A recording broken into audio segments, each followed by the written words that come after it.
I, 28F, have been living with my boyfriend Todd, 30M, for the past 2 years in a cozy apartment in the city. We met at a mutual friend's barbecue 5 years ago and hit it off immediately. Todd's dry sense of humor and passion for obscure indie bands complemented my more outgoing nature and love for classic rock. After 3 years of dating, we decided to move in together, a decision that our families fully supported. We're both busy professionals. I work as a marketing manager for a mid-sized tech company, and Todd is a software engineer at a startup. Our careers keep us on our toes, but we always make time for each other, whether it's cooking elaborate meals together on weekends or binge-watching the latest Netflix series. My younger sister Barbara, 24F, has always been the baby of the family. Growing up, she was the princess, always getting her way with our parents. I remember countless times when I had to give up my plans to babysit her or when my achievements were overshadowed by her latest accomplishment. Don't get me wrong, I love Barbara, but our relationship has always been complicated. Barbara met her now husband Earl, 26M, in college. They were the classic opposites attract couple, Barbara, the bubbly theater major, and Earl, the quiet engineering student. Despite their differences, they seemed to balance each other out perfectly. I still remember the day Barbara called me, squealing with excitement, to tell me Earl had proposed. It was during their graduation trip to Europe, on top of the Eiffel Tower. Very romantic and very Barbara. They had a beautiful wedding 6 months ago. I was the maid of honor, and despite the stress of organizing the bachelorette party and helping with all the wedding preparations, I was genuinely happy for my sister. The wedding was a lavish affair. Our parents spared no expense for their youngest daughter. There were ice sculptures, a 7-tier cake, and even a fireworks display at the end of the night. Earl looked a bit overwhelmed by it all, but he seemed happy. Everything seemed perfect in Barbara's world until last week when she called me out of the blue, sobbing uncontrollably. At first, I couldn't understand what she was saying. I thought maybe she and Earl had a fight or something had happened to our parents. When she finally calmed down enough to speak, she told me she was pregnant. I was surprised but excited for her. However, as we talked more, I realized why she was so upset. Apparently, Earl had always been clear about not wanting kids, at least not for another 5 to 6 years. He wanted to focus on his career and save up for a house before starting a family. Barbara, on the other hand, had always wanted to be a young mom. She used to talk about it all the time when we were teenagers, how she wanted to have kids before she turned 25 so she could be a cool mom. As Barbara continued to talk, she dropped a bombshell. She confessed that she had stopped taking her birth control pills without telling Earl, hoping she'd get pregnant and he'd come around to the idea once it happened. I was shocked and disappointed in Barbara's behavior. It brought back memories of all the times she had manipulated situations to get her way when we were younger, but this was on a whole different level. I told Barbara she needed to tell Earl the truth immediately. She protested, saying she was afraid he'd leave her, but I insisted that honesty was the only way forward. I reminded her of how much Earl valued trust in their relationship. He had mentioned it in his wedding vows, for crying out loud. 2 days later, Barbara called me again. She had told Earl everything, and he was furious. He felt betrayed and said he needed time to think. He packed a bag and went to stay with his parents for a while. Barbara was distraught, alternating between crying and getting angry at Earl for abandoning her. Barbara begged me to talk to Earl on her behalf. She wanted me to explain to him how much she loved him and how she only did it because she wanted to start a family with him. I refused, telling her that she had made her bed and now had to lie in it. This wasn't something I could fix for her. She got angry and accused me of not supporting her in her time of need. I told her I loved her, but I couldn't condone what she had done. A week passed, and I got a call from our mom. She was livid with me for not supporting Barbara. She said that as her older sister, it was my duty to stand by her no matter what. Mom insisted that I should host a baby shower for Barbara to show my support and help her reconcile with Earl. She even suggested that I should offer to let Barbara stay with Todd and me if Earl didn't come around soon. I was torn. On one hand, I love my sister and want to support her. We may have had our differences growing up, but she's still my little sister. On the other hand, I can't ignore the fact that she deceived her husband about something so important. I kept thinking about how devastated Earl must feel. I told my mom I'd think about it, but internally, I was leaning towards not getting involved. Yesterday, I got a group text from Barbara. She had created an online baby registry and was asking everyone to buy gifts. The items on the list were ridiculously expensive. The cheapest thing was a $200 baby monitor. There were designer baby clothes, a $1,000 stroller, and even a $500 diaper bag.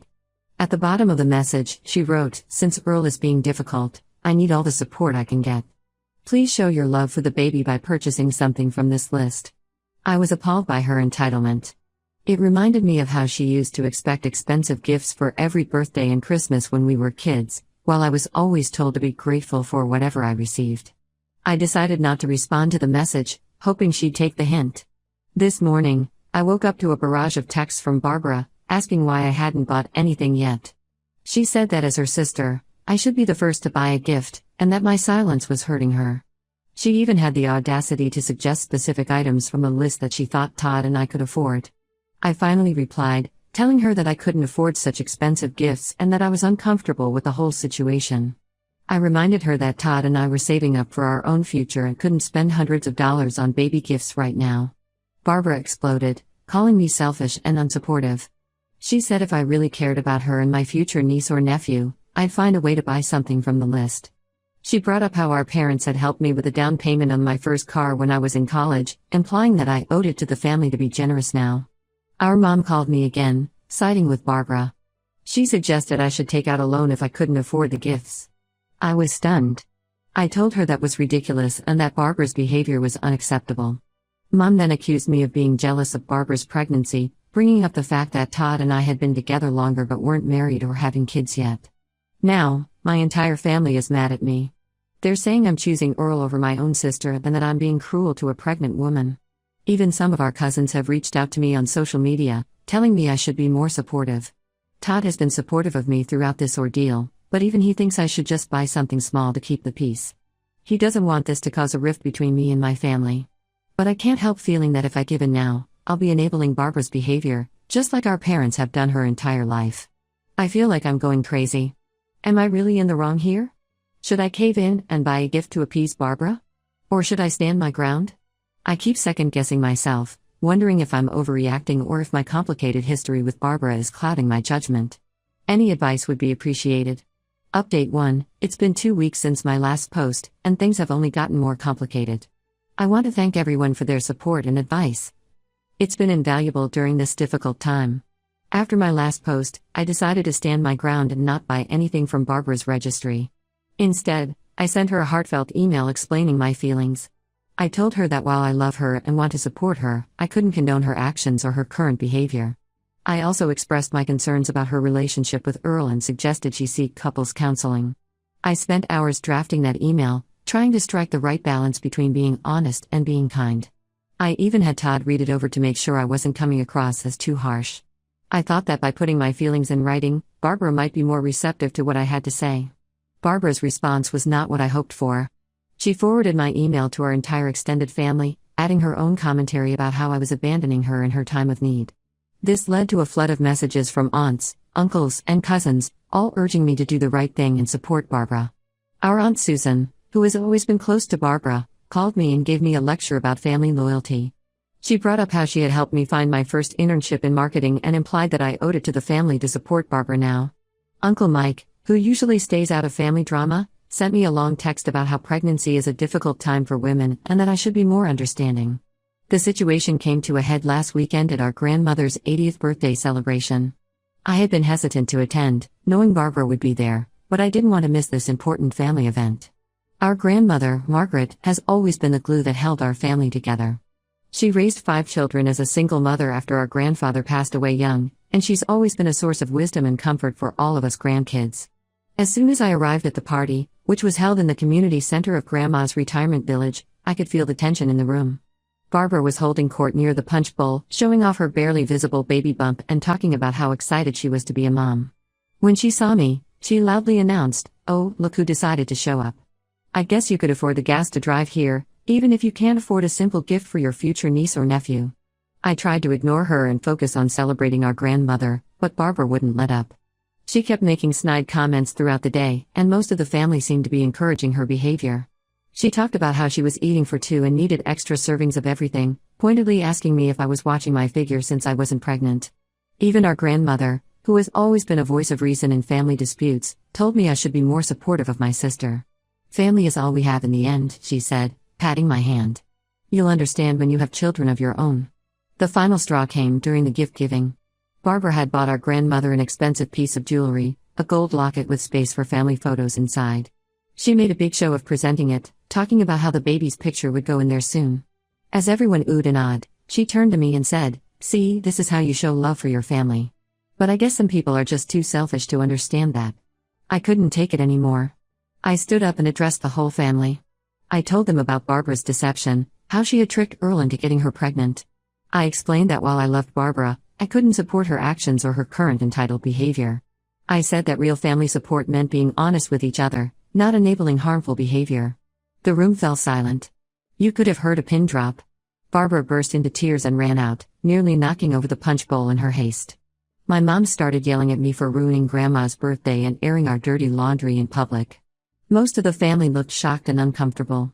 Aunt Susan tried to smooth things over, suggesting we all calm down and have some cake. Uncle Mike muttered something about young people these days and poured himself another drink. My cousins were whispering among themselves, occasionally shooting glances my way. I left shortly after, feeling a mix of relief at finally speaking my truth and guilt for causing a scene at what should have been a happy family event. Todd, who had witnessed the whole thing, told me he was proud of me for standing up for myself, but worried about the fallout. Now, I'm getting messages from family members who were at the party. Some are apologizing for pressuring me, saying they didn't know the whole story. Cousin Rachel, who's always been a bit of a rebel in the family, sent me a supportive text saying she admired my courage. Others are still angry, saying I had no right to reveal Barbara's private information. Uncle Mike, in particular, sent me a strongly worded email about respect and family values. Barbara herself hasn't contacted me directly, but she's been posting vague, dramatic statuses on social media about toxic family members and staying strong in the face of adversity. She's also been sharing a lot of quotes about the importance of motherhood and how blood is thicker than water. I stand by what I said, but I'm worried about the long-term consequences for our family relationships. Grandma's birthday has always been a big family event, a time when we all come together despite our differences. I feel guilty for disrupting that tradition. Todd has been incredibly supportive throughout all of this. He's offered to run interference with my family if needed and has been a patient listener when I need to vent. But I can tell he's worried about how this might affect our relationships with my family in the long term. I'm also starting to wonder how this will impact future family events. Will I be uninvited from Thanksgiving dinner? Will there be tension at every gathering from now on? And what about when the baby is born? Will I be allowed to be part of my niece or nephew's life? I stand by my decision not to enable Barbara's behavior, but I'm struggling with the fallout. Has anyone else dealt with a family rift like this? How did you move forward? Any advice on how to navigate family gatherings in the future would be greatly appreciated. Update 2. It's been a month since my last update, and the situation has taken some unexpected turns. I appreciate everyone who has been following this saga and offering advice. About 2 weeks ago, I received a surprising phone call from Earl, Barbara's husband. He had heard about what happened at our grandmother's birthday party and wanted to talk. We agreed to meet for coffee at a small cafe halfway between our homes. When I arrived at the cafe, I found Earl already there, looking tired and a bit disheveled. As we sat down with our coffees, he filled me in on his side of the story. Apparently, after Barbara's revelation about stopping her birth control, Earl had indeed gone to stay with his parents. But it wasn't just to think things over, he was actually meeting with a lawyer to discuss his options. He felt completely betrayed by Barbara and was considering divorce. Earl confided that he had always been clear with Barbara about his timeline for having children. They had discussed it at length before getting married, and he thought they were on the same page. Finding out that she had deliberately deceived him had shaken his trust to the core. However, after a lot of soul-searching and conversations with his family, Earl decided to give the marriage another chance. He told me he still loves Barbara, despite everything, and wants to be there for his child. They've started couples therapy and are trying to work through their issues. Earl thanked me for standing up for him at the family gathering, even though he wasn't there. He said it meant a lot to him that someone in Barbara's family understood the gravity of what she had done. He admitted that he had been avoiding contact with our family because he didn't know how to face them knowing what Barbara had done. I was relieved to hear that Earl and Barbara were working things out, but I was still wary. I asked Earl if Barbara had shown any remorse for her actions or her recent behavior towards me. His hesitation told me everything I needed to know. He admitted that while Barbara was trying to make things right with him, she was still angry with me for betraying her at the birthday party. As we were finishing our coffees, Earl asked if I would be willing to meet with him and Barbara together, as part of their reconciliation process. I told him I'd think about it, but I was hesitant. The idea of facing Barbara after everything that had happened was daunting. A few days after meeting with Earl, I got another call, this time from my mom. Her tone was completely different from our previous conversations. She apologized for pressuring me to support Barbara unconditionally and admitted that she had been so focused on becoming a grandmother that she had overlooked the seriousness of Barbara's actions. Mom explained that after the birthday party fiasco, she and Dad had a long talk with Barbara. They made it clear that while they love her and will support her pregnancy, they don't approve of how she deceived Earl or how she's been treating me. They've cut off the extra financial support they were giving her. Apparently, they were funding a lot of the items on that baby registry, and told her she needs to take responsibility for her actions. This conversation with Mom was a breakthrough. For the first time, I felt like my parents were seeing the situation clearly, rather than just indulging Barbara as they had always done. Mom even shared some of her own fears and insecurities about becoming a grandmother, which helped me understand her initial reaction a bit better. Barbara, for her part, seems to be slowly coming to terms with the consequences of her actions. She sent me a text message, not quite an apology, but an acknowledgement that she had been unfair to me. The message read, "Hey sis, I know things have been really messed up between us. I've been doing a lot of thinking. Can we talk soon?" It wasn't much, but it was a start. I've agreed to meet with Barbara next week, but I've made it clear that I expect a full apology and a change in her behavior going forward. The family is still somewhat divided. Some relatives think I should just forgive and forget for the sake of family harmony. Aunt Susan, in particular, keeps sending me links to articles about the importance of sisterly bonds. Others have reached out to say they admire me for standing my ground. Cousin Rachel even invited me over for dinner, saying she wanted to hear the whole story without family drama getting in the way. As for Todd and me, this whole situation has led to some serious conversations about our own future. We've always been on the same page about wanting kids eventually, but now we're discussing timeline, expectations, and the importance of open communication in more detail. Todd admitted that seeing the turmoil in my family had made him a bit anxious about the idea of starting our own, which led to a long, emotional talk about our fears and hopes for the future. I'm nervous about meeting with Barbara, but I'm trying to approach it with an open mind. I know we have a lot to work through, and it won't be resolved in one conversation. But I'm hopeful that this could be the first step towards healing our relationship. I'll update again after I meet with Barbara. Wish me luck. Update 3. It's been 2 months since my last update, and I wanted to share the latest developments in this ongoing family drama. I met with Barbara as planned at a quiet park near our parents' house. We used to come here as kids to feed the ducks, and being back here brought up a lot of memories. The conversation was tense at first, with both of us unsure how to start. But as we walked around the pond, Barbara finally broke down and admitted that she had been wrong. She apologized for deceiving Earl, for her entitled behavior regarding the baby gifts, and for how she had treated me. Barbara explained that she had been so caught up in her desire to have a baby that she lost sight of everything else, including the potential consequences of her actions. She said that the couple's therapy with Earl has been eye-opening, making her realize the damage she's done to their relationship and to her connections with the rest of the family. Barbara shared that she's been diagnosed with anxiety and has started seeing a therapist on her own in addition to the couple's counseling.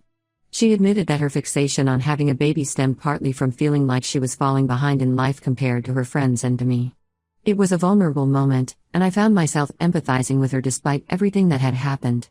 While I appreciated her apology, I made it clear that rebuilding our relationship would take time. I told her I was willing to work on it, but that I needed to see consistent change in her behavior. We agreed to start having regular sister dates, like we used to when we were younger, to reconnect and rebuild trust. Since that conversation, things have been slowly improving. Barbara has stopped posting entitled messages on social media and has taken down the extravagant baby registry. She and Earl are focusing on preparing for the baby in a more realistic way, and they've both been making an effort to mend fences with the family. Our parents have maintained their stance of loving support combined with clear boundaries. They're excited about becoming grandparents but are no longer indulging Barbara's every whim. This seems to be having a positive effect on Barbara's behavior. Mom has even started attending Al-Anon meetings, saying she wants to learn how to support Barbara without enabling harmful behavior. As for the rest of the family, opinions are still divided, but the extreme reactions have calmed down. Most relatives seem to be taking a wait-and-see approach, which I think is healthy. Aunt Susan has stopped sending me guilt-tripping messages, and Uncle Mike actually called to apologize for his harsh words after Grandma's birthday party. Todd has been my rock throughout this entire ordeal. Our conversations about our future have brought us closer, and we're now tentatively planning to start trying for a baby of our own next year. We've both agreed that open communication will be the cornerstone of our approach to parenthood. Barbara is now 6 months pregnant, and despite the rocky start, excitement for the baby is building in the family. We're planning a small, intimate baby shower next month, nothing extravagant, just a simple celebration with close family and friends. Barbara asked me to help organize it, which I see as a positive sign. I'm cautiously optimistic about the future. While the past few months have been challenging, I believe standing my ground was the right thing to do. It led to some difficult but necessary conversations in our family and has ultimately brought about positive change. There's still work to be done, and I know there will likely be bumps in the road ahead. But for now, I'm focusing on rebuilding my relationship with Barbara, supporting her and Earl as they prepare for parenthood, and looking forward to becoming an aunt. Thank you to everyone who has followed this story and offered support and advice along the way. It's been a wild ride, but I'm hopeful that we're finally on a path to healing and stronger family relationships.